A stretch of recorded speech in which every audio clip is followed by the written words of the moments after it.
She was forced to clean school bathrooms, without knowing her son was the new principal. Deborah Wilson felt the tears streaming down her face as she scrubbed the cold floor of the school bathroom. Her hands trembled with humiliation while the instructional coordinator watched her with a cruel smile on her lips. It all started when she tried to explain it was a misunderstanding. Deborah had gone to Benjamin Franklin High School just to get a copy of her school records, a document she needed for a job interview, but the school secretary mistook her for an applicant for the janitorial position. "You're not going to fool me," said the coordinator Victoria Parker, a 50-year-old woman with bleached blonde hair and a suspicious look. "People like you always try to be someone you're not."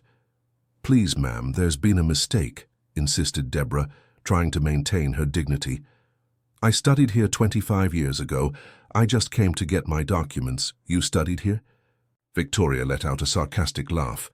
"Listen to what she's saying, Melissa," she said to the secretary, a 30-year-old woman who was watching the scene with discomfort.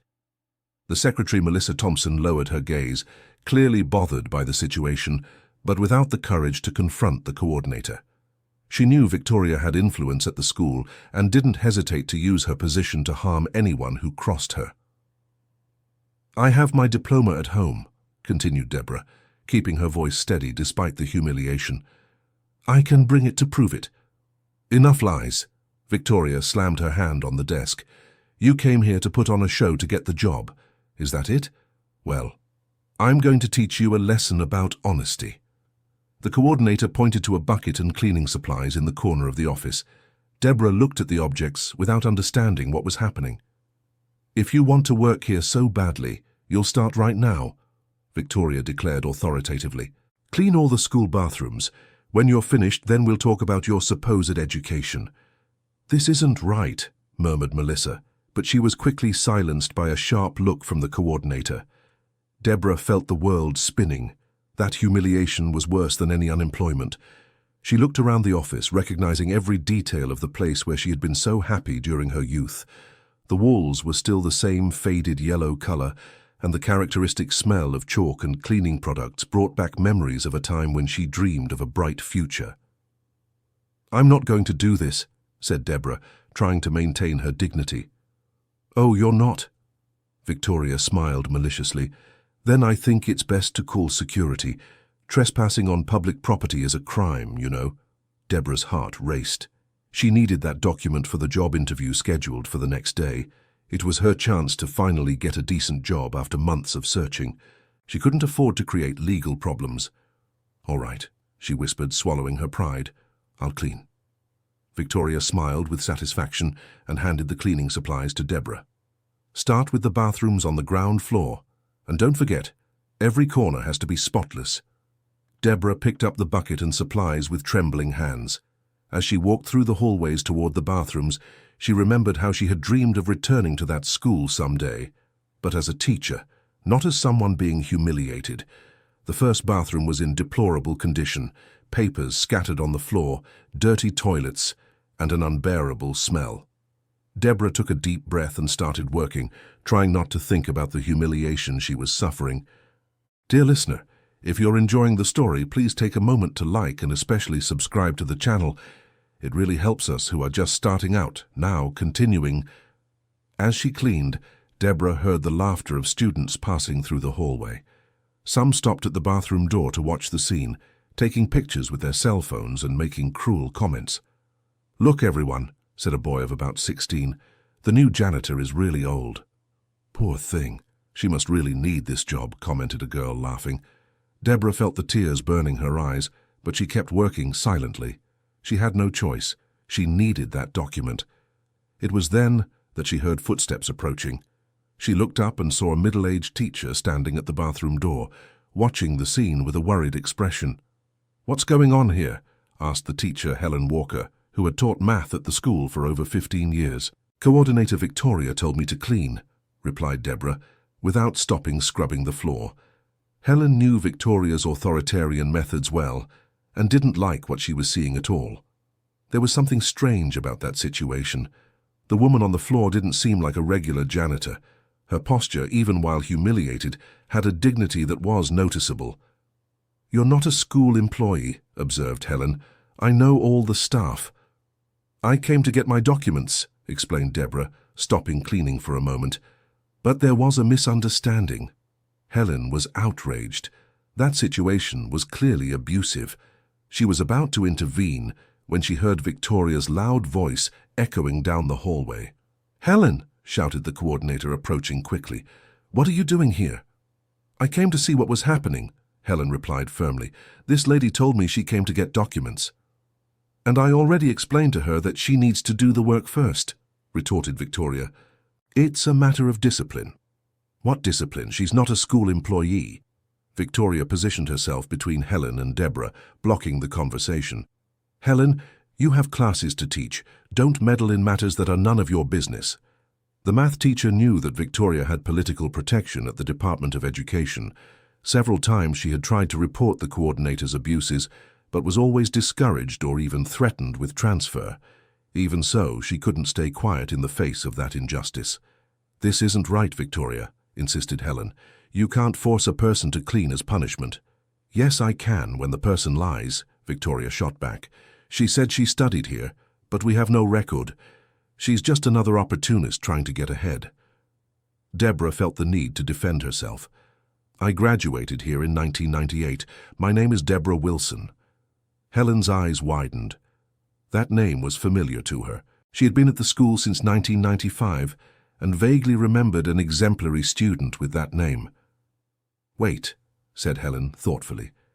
"Deborah Wilson. Weren't you in the class that graduated with Richard Johnson?" Deborah's heart leapt upon hearing that name.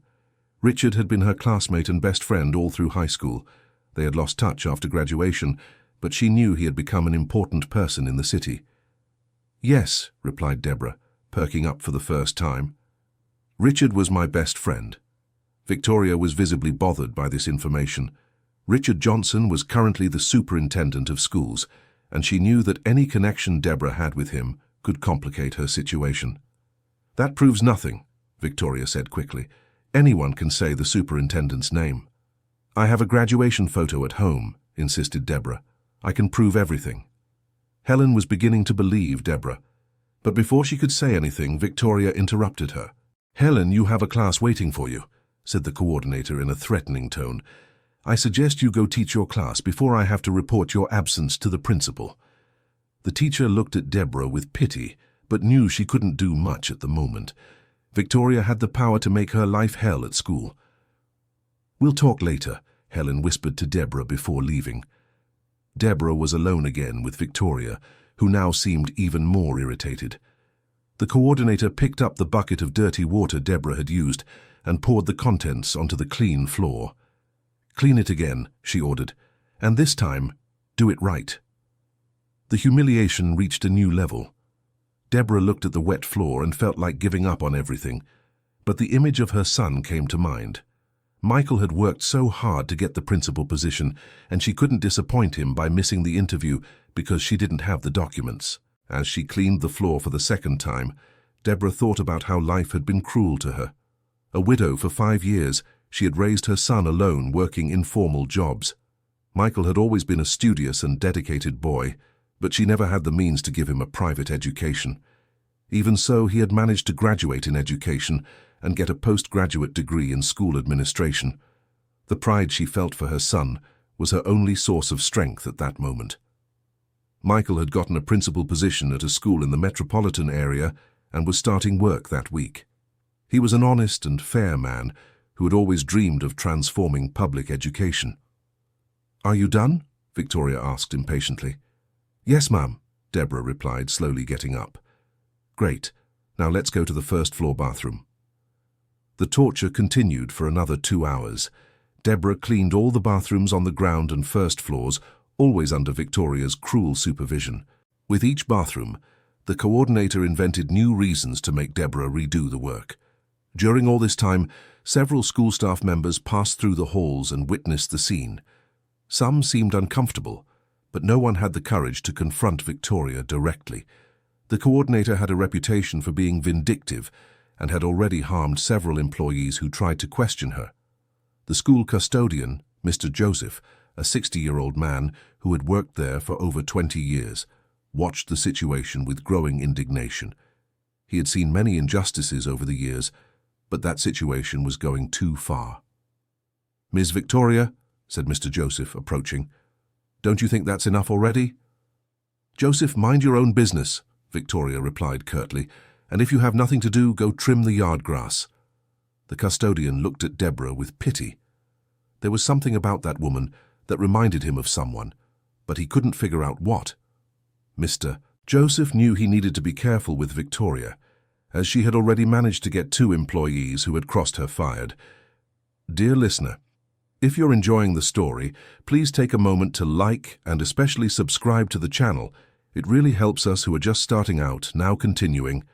Meanwhile, at the Department of Education, Michael Wilson was finishing his first meeting as principal of Benjamin Franklin High School. At 32 years old, he was one of the youngest principals in the public system, but his competence and dedication were already recognized by everyone. "Michael," said the superintendent of schools, Dr. Catherine Adams, "you have carte blanche to make the necessary changes at the school. We know some staff members are problematic, but you have our full confidence." "Thank you, Dr. Catherine," Michael replied. "I plan to run a transparent and democratic administration. I've already scheduled individual meetings with all staff to get to know the school's reality better." "Excellent initiative," approved the superintendent. "And how is your mother? I remember you always speak of her so fondly." Michael smiled, thinking of Deborah. "She's well, thank you for asking. She had a job interview scheduled for today. After being unemployed for so long, she finally got an opportunity." "That's great. Your mother must be very proud of you." "I'm the one who's proud of her," Michael corrected. "She gave me the best education possible, even with all the difficulties. Everything I am today, I owe to her." After the meeting, Michael headed to the school. It was his first official day as principal, and he was eager to get to know the place where he would work better. During the car ride, he thought about the conversation he had had with his mother the night before. Deborah had been so happy with the news of his appointment as principal. She had always believed in her son's potential, even when other people doubted. Michael remembered how she worked multiple jobs to pay for his studies, never complaining or showing tiredness. When he arrived at the school, Michael was greeted by the vice principal, teacher Sarah Mitchell, a competent 45-year-old woman who knew all the institution's problems well. "Welcome, Michael," said Sarah with a warm smile. "We're looking forward to working with you." "Thank you, Sarah. I'm very excited to start. What's the overall situation at the school?" Sarah hesitated for a moment before answering. "We have some challenges, especially regarding the organizational climate. Some staff members have questionable methods." "What kind of methods? I'd prefer you observe for yourself before I influence your opinion," Sarah said diplomatically. "But I can say we've received some complaints about abuse of authority." Michael made a mental note to investigate these issues more deeply. He had taken on the role with the mission of transforming that school into a model of excellence and respect. Meanwhile, on the school's ground floor, Deborah was finishing cleaning the last bathroom. Her hands were sore from the chemicals, her clothes were soaked, and her dignity was completely shattered. Victoria watched her every move with cruel satisfaction. "Done," said Deborah in a tired voice. "I've finished all the bathrooms." Murmured Victoria, pretending to examine the work. "It's still not good enough. You missed some corners." Deborah looked at the bathroom. She knew it was spotless, but she no longer had the strength to argue. "What else do you want me to do?" "Now you will clean the teachers' bathrooms on the second floor," Victoria announced with a malicious smile. "Please," begged Deborah. "I've already done everything you asked. I just want my documents." "Documents?" Victoria pretended to be surprised. "Oh yes, of course, but first finish the work." Deborah climbed the stairs with difficulty, carrying the heavy bucket. Her legs were trembling with fatigue, and she had to stop several times to catch her breath. Some students coming down the stairs laughed when they saw her, taking pictures and making jokes. On the second floor, Deborah found the teachers' bathrooms in terrible condition. It was clear that Victoria had purposely chosen the worst bathrooms in the school to maximize her humiliation. While cleaning, Deborah overheard teachers talking in the hallway. Some were talking about the new principal who was arriving. Others were discussing school problems. One conversation in particular caught her attention. "I heard the new principal is very young," commented one teacher. "Yes, but they say he's very competent," replied another. "I hope he can bring order to this school." "Especially regarding Victoria," whispered a third voice. "She's becoming more and more abusive." "Be careful she doesn't hear you," warned the first teacher. "You know how vengeful she is." Deborah continued cleaning, but her ears remained attentive to the conversation. It was obvious that Victoria had a terrible reputation among the school staff. After another hour of degrading work, Deborah finally finished all the teachers' restrooms. Her hands were visibly injured, her clothes were completely dirty, and her spirit was shattered. When she went down to the main office, she found Victoria talking animatedly with the secretary, Melissa. The two stopped talking when they saw her approach. "I'm finished," announced Deborah in an almost inaudible voice. "That's good," said Victoria with false sympathy. "Now we can talk about your documents." Deborah felt a moment of relief. Finally, the humiliation would end, and she could leave with her papers. "But first," Victoria continued, "I need to make a call to confirm some information. Can you wait out here?" Deborah sat in a chair in the hallway opposite the main office. Her wet clothes clung to her body, and she smelled strongly of cleaning products. Some students passing by pinched their noses and laughed at her. Inside the office, Victoria wasn't making any call. In fact, she was talking with Melissa about how to prolong Deborah's humiliation even further. "Don't you think you've already gone too far?" asked Melissa, clearly uncomfortable with the situation. "Too far," Victoria laughed. "People like her need to learn their place in society. I'm doing her a favor." "But what if she really did study here?" "Even if she did study, what difference does it make?" Victoria replied disdainfully. "A person from her class should never have studied at a school like this.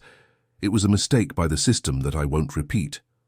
Melissa looked down, ashamed that she didn't have the courage to confront her boss. She knew Victoria was wrong, but she feared the consequences of opposing her.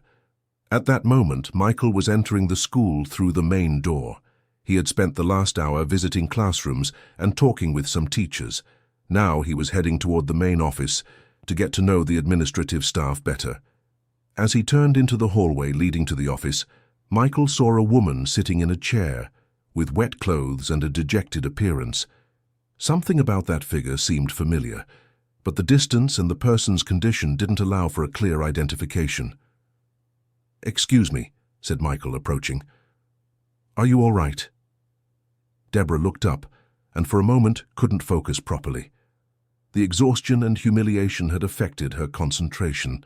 She saw a young man in a suit, but her mind took a few seconds to process the information. When she finally focused on the face of the person in front of her, Deborah felt the world stop. It was her son, Michael, dressed elegantly and carrying an executive briefcase. "Michael?" she whispered, not believing what she was seeing. "Mom?" Michael's eyes widened, trying to understand what was happening. "What are you doing here? Why are you like this?" Before Deborah could answer, Victoria came out of the office and came upon the scene. Seeing Michael talking to Deborah, the coordinator felt a chill in her stomach. "Principal Michael," said Victoria in a trembling voice. "Do you know this in person?" Michael looked at Victoria with an expression that mixed confusion and growing indignation. "This person is my mother, and I would very much like to know why she is in this state." The silence that followed was deafening. Victoria visibly paled, and Melissa came out of the office to see what was happening. Some teachers and staff began to gather in the hallway, sensing that something important was going on. Your mother," stammered Victoria, trying to process the information.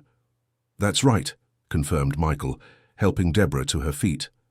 "Mum, tell me what happened." Deborah looked at her son with tears in her eyes. All the humiliation she had suffered in the last few hours weighed heavily on her heart. She didn't want Michael to know what she had been through, but she also couldn't lie to him. "I came to get my school records," explained Deborah with a choked voice, "for tomorrow's job interview." "And," encouraged Michael, sensing there was much more to the story, "there was a misunderstanding. continued Deborah, looking sideways at Victoria. They thought I was applying for a janitorial position. Michael was beginning to understand the situation, and his expression grew increasingly serious. And then? The coordinator said I was lying about having studied here. Deborah hesitated before continuing. And she forced me to clean all the school's bathrooms as punishment. Michael's face turned red with anger. He looked at Victoria with an expression that could melt iron. You forced my mother to clean bathrooms?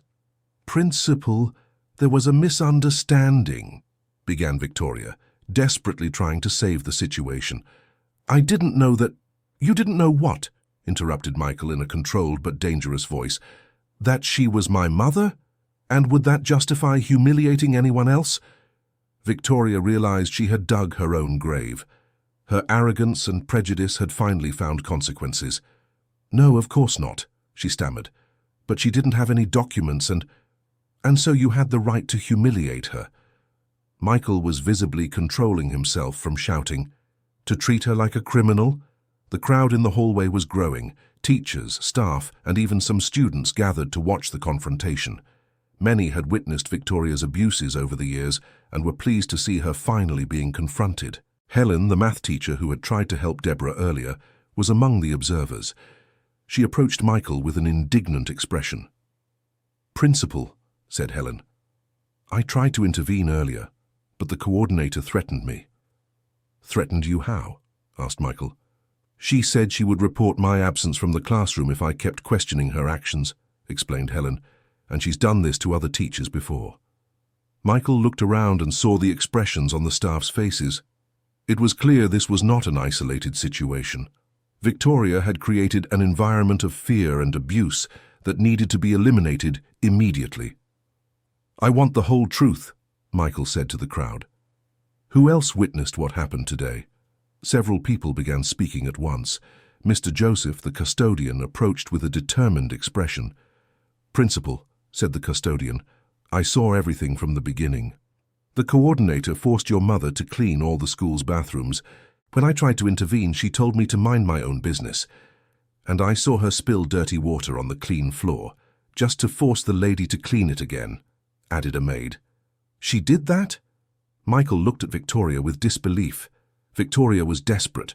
She knew her career in education had come to an end. Principal, I can explain. There's no explanation that justifies what you did, Michael stated categorically. As of this moment, you are suspended from your duties. A murmur of approval ran through the crowd. Many staff members were clearly satisfied with the decision. But Principal, Victoria tried one last time. I have over 15 years of experience in the field. Experience in what? Interrupted Michael. In humiliating people? In abuse of authority? That kind of experience is not welcome in this school. Michael turned to Melissa, who was pale, watching the scene. And you? Did you participate in this humiliation? Melissa was visibly trembling. Principal, I felt bad, but I didn't have the courage to confront the coordinator. Feeling bad is not enough, Michael said firmly. When you see an injustice happening and do nothing, you become an accomplice to it. You're right, admitted Melissa with tears in her eyes. I should have acted.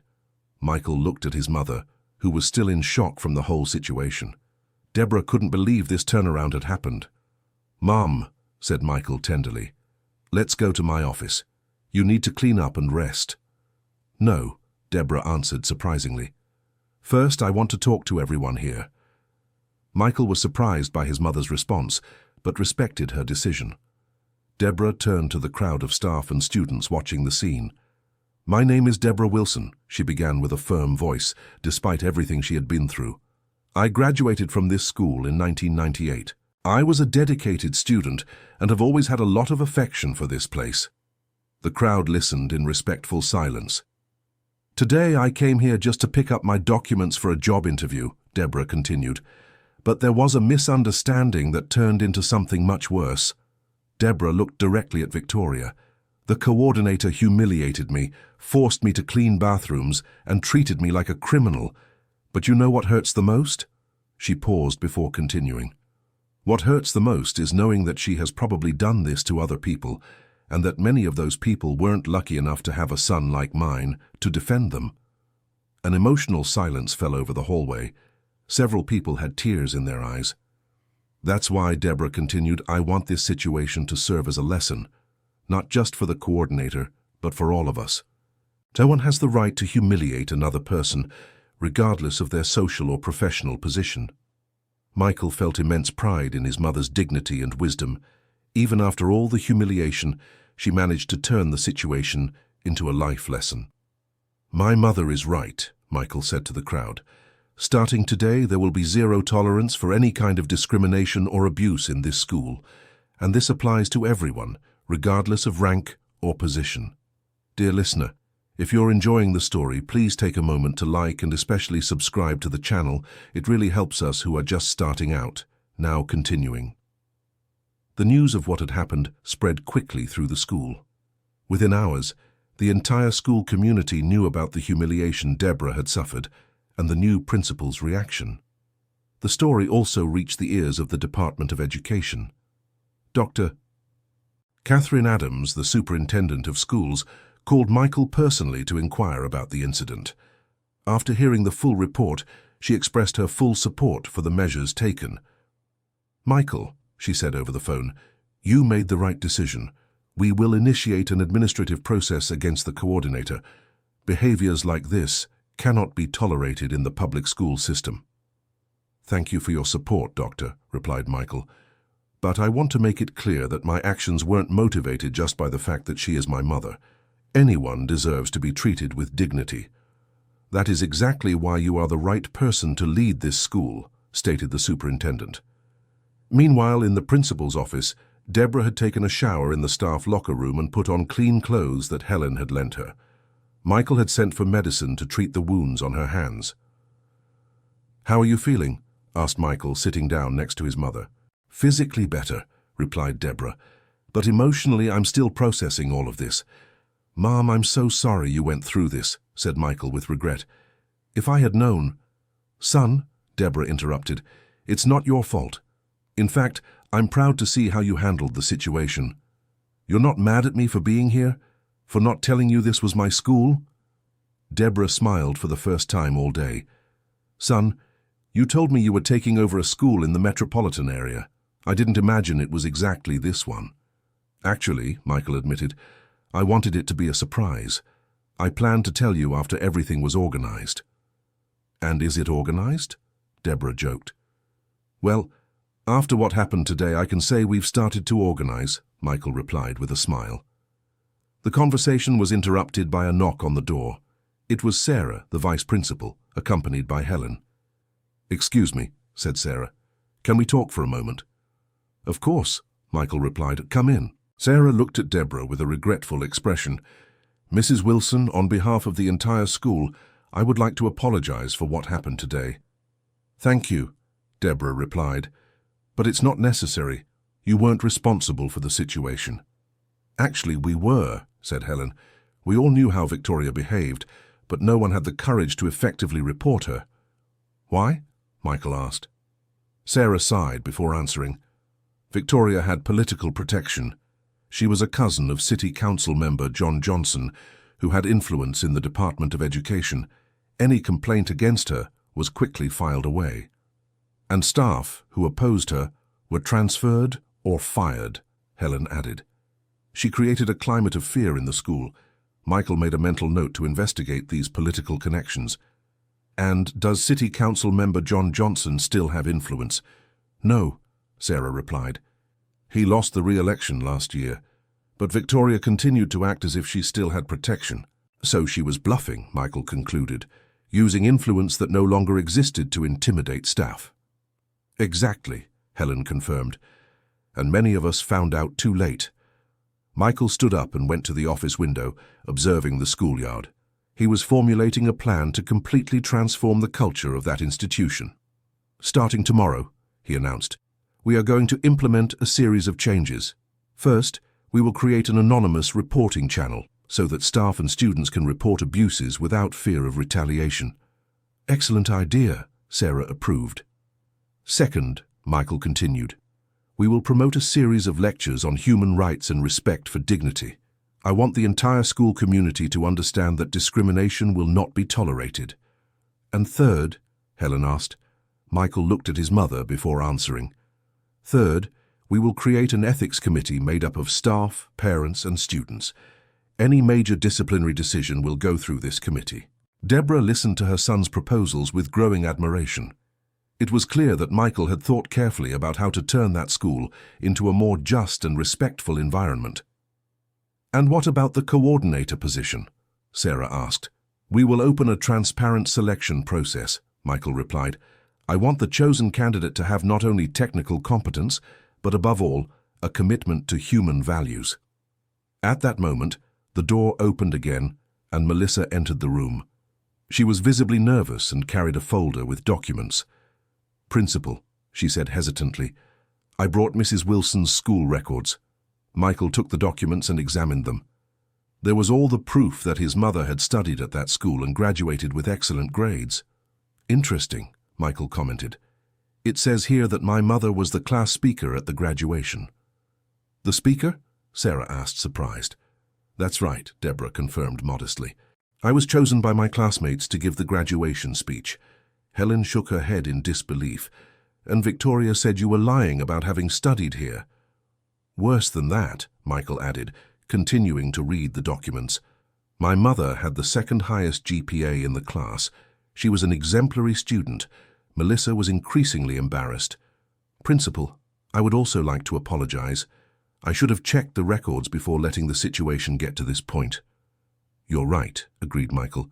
"Part of the responsibility is yours, but I recognize you were in a difficult position." "What's going to happen to me?" asked Melissa in a worried voice. Michael thought for a moment before answering. "You will receive a formal written warning and will be required to attend a course on human rights and public service. If there is no repeat offense, I will consider the matter closed." Melissa sighed with relief. "Thank you, Principal. I promise this will never happen again." "I hope not," said Michael firmly, "because next time there won't be a second chance." After Melissa left, Michael turned his attention to his mother. "Mum, I have a proposal for you." "What kind of proposal?" asked Deborah curiously. "The school needs a student supervisor," explained Michael. "It's a role that involves mediating conflicts, guiding students, and working directly with disciplinary issues." Deborah was surprised. "But son, I don't have any experience in that area." "You have something much more valuable than technical experience," countered Michael. "You have empathy, wisdom, and the ability to understand other people's suffering." "But people will say it's nepotism," worried Deborah. "Let people talk," said Michael decisively. "Anyone who saw how you acted today will understand that you deserve this opportunity." Sarah and Helen immediately approved of the idea. "It's an excellent choice," said Sarah. "The school needs someone who truly understands the students' problems." "And after what you went through today," added Helen, "you'll be able to connect with students who suffer from discrimination." Deborah thought about the proposal. This would be an opportunity to turn her pain into something positive, to use her experience to help other people. "All right," she said finally. "I accept the position." Michael smiled and hugged his mother. "Thank you, Mom. I'm sure you will do an exceptional job." In the following days, Deborah's story spread throughout the town. Local newspapers published articles about the humiliation she suffered at the school and the new principal's response. The community reacted with outrage over the case and with support for the changes proposed by Michael. Victoria tried to defend herself publicly, claiming it had been a misunderstanding. But testimonies from several school staff members confirmed that this had not been an isolated incident. The administrative process resulted in her dismissal, and she was banned from working in the public school system. City Council member John Johnson, Victoria's former protector, issued a statement completely distancing himself from the case. He claimed he had never approved of the former coordinator's methods and that he fully supported the changes implemented at the school. Deborah began her work as a student supervisor the following week. Her first task was to mediate a conflict between students from different social classes. A group of students from wealthier families was bullying classmates from humble backgrounds. "Can I ask you all a question?" Deborah said to the students involved in the conflict. Do you know what humiliation is? The students looked at each other, unsure how to answer. Humiliation is when someone tries to take away your dignity, Deborah continued. It's when they make you feel small, inferior, worthless. One of the students who was being bullied raised his hand. That's exactly how I feel, Miss Deborah. And you, Deborah said, looking at the bullies, how do you feel when you humiliate your classmates? We weren't humiliating anyone, defended one of the boys. We were just joking. A joke is when everyone has fun, Deborah explained patiently. When only one side finds it funny. That's called bullying. Deborah spent the next hour talking with the students about empathy, respect, and the consequences of bullying. She shared parts of her own experience, obviously adapted for the students' age. At the end of the conversation, the bullies sincerely apologized to the victims. More importantly, they genuinely seemed to have understood the lesson. Aunt Deborah, said one of the former bullies, how do you manage not to be angry at those who hurt you? Anger only hurts the one who feels it, Deborah replied wisely. I prefer to use my pain to prevent others from suffering the same. The news of Deborah's success as an inspector spread quickly. Other principals in the metropolitan area began contacting Michael to find out how he had managed to drastically reduce bullying cases at the school. The secret isn't me, Michael explained to his colleagues. The secret is having someone who truly understands what the students go through. 3 months after the incident, the school had completely transformed.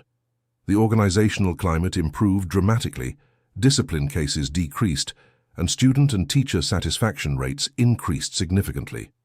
Richard Johnson, the superintendent of schools and Deborah's former classmate, paid an official visit to the school. When he saw Deborah working, he couldn't hide his emotion. Deborah? He said, approaching. Wow, it's been so long. Richard, Deborah exclaimed joyfully. It's so good to see you. The two hugged warmly. It was the reunion of two friends who had shared youthful dreams. I heard about what happened here, said Richard. I'm sorry you went through that. It's in the past, Deborah replied serenely. What matters is what came after. And what came after was exceptional, Richard commented, looking around. This school has become a model for the entire district. That's Raphael's merit, Deborah said proudly. He is an exceptional principal. The credit belongs to both of you, Richard corrected. The combination of competent management with someone who genuinely cares about the students. At that moment, Michael joined the conversation. Richard greeted him warmly. Michael, your school has become a benchmark for the entire region, said the superintendent. We want to replicate the model in other schools. We'd be happy to share our experience, Michael replied. But the most important element of the model is right here beside me, he said, looking at his mother. How so? Asked Richard.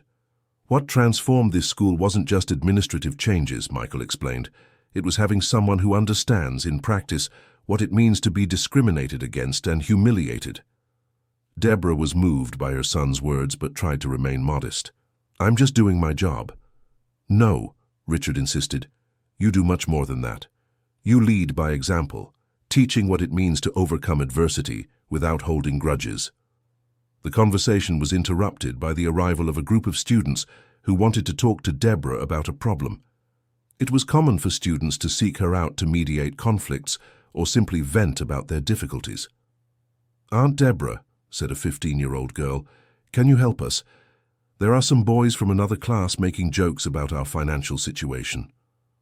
Of course, dear, Deborah replied. Let's go talk to them. Richard watched Deborah walk away with the students and commented to Michael, it's amazing how she gains the students' trust. It's because they know she truly understands what they're going through, Michael explained. When you've suffered discrimination yourself, you can quickly identify when others are suffering the same. And she doesn't show any resentment, after all she's been through? That's the most incredible part, Michael replied with admiration. She transformed her pain into empathy. Instead of becoming bitter, she uses the experience to help others. Meanwhile, in another part of the city, Victoria was trying to get a new job. Despite having experience in the educational field, the reputation of what had happened at the school preceded her. Several private schools refused to hire her after discovering her identity. Desperate, Victoria decided to look for Deborah to ask for forgiveness and perhaps a second chance. She knew she didn't deserve it, but she had no other options. One afternoon, Victoria showed up at the school and asked to speak with Deborah. The news of her presence spread quickly among staff and students. Many wanted to witness the encounter between the two. Deborah received Victoria in a private room with only Michael present. The former coordinator was visibly dejected and remorseful. "Deborah," Victoria began with a trembling voice, "I've come to ask for your forgiveness." Deborah observed the woman in front of her. It was the same person who had humiliated her months before, but now she was in a position of vulnerability. "Go on," Deborah said calmly. "I know I have no right to be here," Victoria continued. "What I did was unforgivable, but I wanted you to know that I deeply regret it." "What exactly do you regret?" Deborah asked. Victoria hesitated before answering. "I regret having humiliated you, having abused my position, having been prejudiced and cruel." "And why did you do it?" Deborah insisted. "Not just to me specifically, but to other people too." Victoria struggled to find the words. "I think it was a way to feel superior, to compensate for my own insecurities." Michael watched the conversation in silence, impressed by his mother's serenity. "You know," Deborah said, "when you forced me to clean those bathrooms, I felt an anger I had never felt before." Victoria lowered her head in shame. "But do you know what bothered me more than the humiliation?" Deborah continued. "What?" Victoria asked quietly. "It was thinking about how many other people you had treated that way. People who weren't lucky enough to have a son who is the principal to defend them." Victoria began to cry. "I know, and that haunts me every day." Deborah stood up and surprised everyone, including Michael. She approached Victoria and hugged her. "I forgive you," Deborah said simply. "How?" Victoria asked through tears. "How can you forgive me?" "Because holding a grudge only hurts the one who holds it," Deborah explained, "and because I believe people can change when they truly regret." Michael smiled proudly of his mother's maturity and generosity. "Deborah," Victoria said, still crying, "you are a much better person than I ever was." "It's not about being better or worse," Deborah corrected. "It's about learning from our mistakes and trying to be a better version of ourselves." Victoria composed herself a little and looked at Deborah with hope. "Is there any chance that I could get a second opportunity?" Deborah looked at Michael before answering. "A second opportunity for what?" "To work in education again," Victoria said, "to try to make up for the harm I caused." "It's not up to me to make that decision," Deborah replied, "but I can say one thing. If you have truly changed, that will be reflected in your future actions." Michael decided to intervene in the conversation. "Victoria, you made serious mistakes that had serious consequences. A second chance in education needs to be earned, not simply given." "What do I need to do?" Victoria asked. "First," Michael said, "you need to go through a process of deep reflection about your prejudices and attitudes. Therapy would be a good start. Second," he continued, "you need to do some kind of volunteer work that demonstrates your commitment to the values you violated." "And third?" Victoria asked. "Third," said Deborah, returning to the conversation, "you need to prove that you truly understand the impact of your actions on other people." Victoria nodded determinedly. "I will do all of that, and more, if necessary." "It's not for us that you need to prove it," Deborah said wisely. "It's for yourself." Months later, Victoria really began a process of personal change. She went to therapy, joined support groups, and began working as a volunteer in social projects. Her transformation was remarkable to everyone who knew her. 1 year after the incident, Michael and Deborah's school was receiving visitors from all over the state interested in learning about the management model that had transformed a troubled institution into a benchmark of excellence. During one of these visits, a journalist asked Deborah about the secret to the school's success. "There is no secret," she replied. "There is only the decision to treat all people with dignity and respect." "But how did you manage to overcome the humiliation you suffered?" insisted the journalist. Deborah thought for a moment before answering. "I learned that our worst experiences can become our greatest strengths. The humiliation I suffered taught me to identify when others are suffering the same. And you don't feel anger towards the person who humiliated you?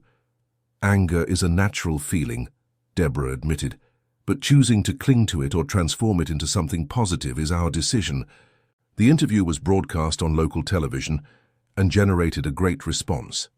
Deborah received invitations to speak at other schools about her experience and about how to combat bullying and discrimination. Michael watched with pride as his mother had become a reference in the field of education. She, who had been humiliated for not having a high social standing, was now respected for her wisdom and experience. "Mom," Michael said one night as they were having dinner together, "do you have any idea of the impact you are having on people's lives?" "I'm just doing what I believe is right," Deborah replied modestly. "No," insisted Michael. "You are doing much more than that. You are proving that our origin does not determine our worth." "And you," said Deborah, looking at her son, "are proving that it is possible to have integrity even in positions of power." The school continued to grow in quality and recognition. The approval rates improved significantly, dropout cases decreased, and the school environment became an example of harmony and respect. 2 years after the incident, the school was chosen to receive a state award for excellence in education. During the award ceremony, Michael was invited to give a speech. "This award is not mine," he said to the audience. "It belongs to an entire community that decided that discrimination and disrespect have no place in education. But I want to highlight one person in particular," Michael continued, "someone who turned an experience of humiliation into a life lesson for all of us." He called Deborah to the stage. She walked up to warm applause from the entire audience. "This is my mother," said an emotional Michael, "and she is the one truly responsible for the transformation of our school." Deborah took the microphone and looked at the audience full of educators from across the state. "2 years ago," she began, "I was humiliated in this school just for being a simple person looking for an opportunity." A respectful silence fell over the auditorium. "Today, I am here receiving an award for the transformation of this same school," she continued. "This taught me that our greatest defeats can become our greatest victories." "But most importantly," Deborah said, looking directly at the audience, "is to remember that behind every person there is a story, a dignity that deserves to be respected. It doesn't matter if someone is a principal or a janitor, a teacher or a student," she concluded. "Everyone deserves to be treated with humanity." The applause was deafening. Many people in the audience had tears in their eyes. After the ceremony, dozens of educators approached Deborah to congratulate her and ask for advice on how to implement similar changes in their own schools. "What would you say to someone who is suffering discrimination right now?" asked a young teacher. "I would say not to let the pain turn into bitterness," Deborah replied. "Use your experience to become more empathetic, not more cruel. And if the person doesn't have the strength to react, then they should seek help," said Deborah. "No one needs to face discrimination alone. There are always people willing to help when they know about the situation." A principal from a rural school approached Deborah. "Ma'am, I have a problem at my school. Some teachers treat poor students differently. What can I do?" "First," Deborah answered, "you need to make it clear that discrimination will not be tolerated. Second, you need to create mechanisms so students can report such situations without fear." "And third?" asked the principal. "Third," said Deborah with a smile, "you need to put someone in the curriculum coordination position who truly understands what it means to be discriminated against." The event ended with Deborah being invited to join a state commission to combat bullying and discrimination in schools. It was the official recognition that her experience had become an educational asset. On the way back home, Michael commented to his mother, "Did you notice how your story inspires people?" "I do," replied Deborah, "and that makes me happy. If my suffering can prevent other people from going through the same thing, then it was worth it." "Mom," said Michael emotionally, "I always knew you were special, but today I understood that you are exceptional." "Son," Deborah replied affectionately, "the exceptional thing is to see how you have used your position to do good. Many people in positions of power forget their origins." "How could I forget?" asked Michael. Everything I am, I owe to you." 3 years had passed since the incident. The school had become a nationally recognized model. Deborah had become a sought-after speaker, and Michael had been promoted to regional education supervisor. But what made them most proud wasn't the titles or recognition. It was the fact that hundreds of students had benefited from a fairer and more respectful school environment. Victoria, in turn, had completed her personal transformation. After 2 years of volunteer work and therapy, she got an opportunity to work as an assistant in a municipal school. She was no longer a coordinator, but she was happy to have the chance to contribute positively to education. One day, Victoria sought out Deborah again. This time it wasn't to ask for forgiveness, but to thank her. "Deborah," she said, "I wanted to thank you for forgiving me." "You don't need to thank me," Deborah replied. "Forgiving was good for me, too." "You don't understand," insisted Victoria. "Your forgiveness gave me the strength to change. If you hadn't believed that I could be different, I never would have tried." "And how are you feeling now?" "For the first time in years, I sleep peacefully," Victoria confessed. "I don't have that weight on my conscience anymore." "And the students, how do they react to you?" Victoria smiled. "At first they were suspicious, of course, but little by little they are seeing that I've changed. Some even come to me when they have problems." "That's wonderful," Deborah said sincerely. "You are proving that people can change when they really want to." "And I want to keep changing," Victoria declared. "I want to spend the rest of my career making up for the harm I caused." Deborah hugged Victoria. It was confirmation that forgiving had been the right decision. Meanwhile, at the school, Michael watched the recess activity from his classroom. The students played harmoniously, with no signs of the conflicts that used to characterize the environment before the transformations. Sarah, who had been promoted to principal when Michael took over as regional supervisor, joined him in observing. "Hard to believe this is the same school from 3 years ago," she commented. "The transformation has been truly impressive," Michael agreed. "But what makes me proudest is seeing that the students themselves have become agents of change." "How so?" "They themselves confront bullying situations," Michael explained. "They've created a self-perpetuating culture of respect. And this started with the humiliation your mother suffered," Sarah observed. "It's ironic, isn't it?" said Michael. "The worst thing that happened here turned into the best thing." At that moment, a group of students approached the administration. It was common for students to want to talk to the administrators about school matters. "Uncle Michael," said a 15-year-old boy, "we wanted to propose a project for the school." "What kind of project?" Michael asked interestedly. "We want to create a mentorship program," a girl explained. "Older students helping younger ones deal with discrimination problems." Michael smiled proudly. "That's an excellent idea. How did you come up with it?" "We heard Aunt Deborah's talks," another student replied, "and we thought we could use our own experiences to help other students." "You have my full support," said Michael. "Let's organize a meeting to plan the details." After the students left, Sarah commented, "It's amazing how your mother's story continues to inspire change." "It's because she proved that it's possible to turn pain into strength," Michael reflected, "and that forgiving is not a sign of weakness, but of wisdom." End of story. Now tell me what you thought of this story of overcoming adversity and how it touched your heart. Do you believe Deborah made the right decision by forgiving Victoria? Leave your opinion in the comments and share if you have ever experienced or witnessed similar situations. Don't forget to like and subscribe to the channel for more inspiring stories like this one.